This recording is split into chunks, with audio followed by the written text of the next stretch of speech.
The Creation of Adam is one of the most recognizable paintings in human history.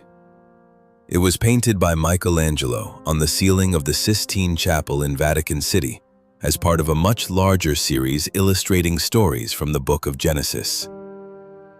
Michelangelo worked on the chapel ceiling between 1508 and 1512, creating hundreds of figures across an enormous curved surface high above the floor. At the center of The Creation of Adam, God reaches toward the first man. Adam appears alive, but his body remains relaxed and powerless as he slowly raises his hand.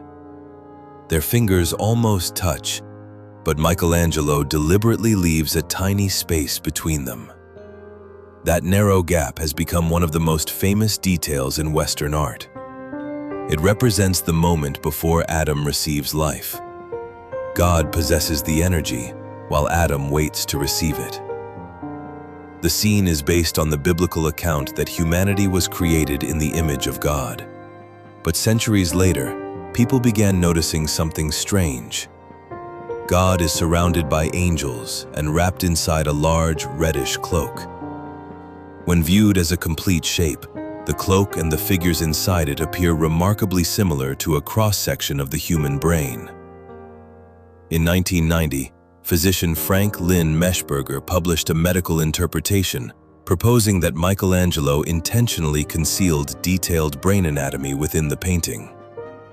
The theory became especially compelling because Michelangelo possessed extensive knowledge of human anatomy. Like several Renaissance artists, he studied the internal structure of the human body to make his painted and sculpted figures more realistic.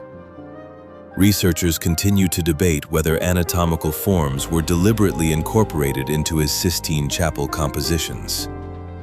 According to the brain theory, Michelangelo may not have been showing God giving Adam only physical life. He may have been suggesting that humanity's greatest divine gift was consciousness, intelligence, and the power of the human mind. However, there is no surviving statement from Michelangelo confirming this interpretation. The Vatican presents the scene traditionally as the creation of man described in Genesis, while the hidden brain idea remains a fascinating modern theory rather than a proven fact. So what was Michelangelo really trying to say? Was this simply the moment God gave Adam life?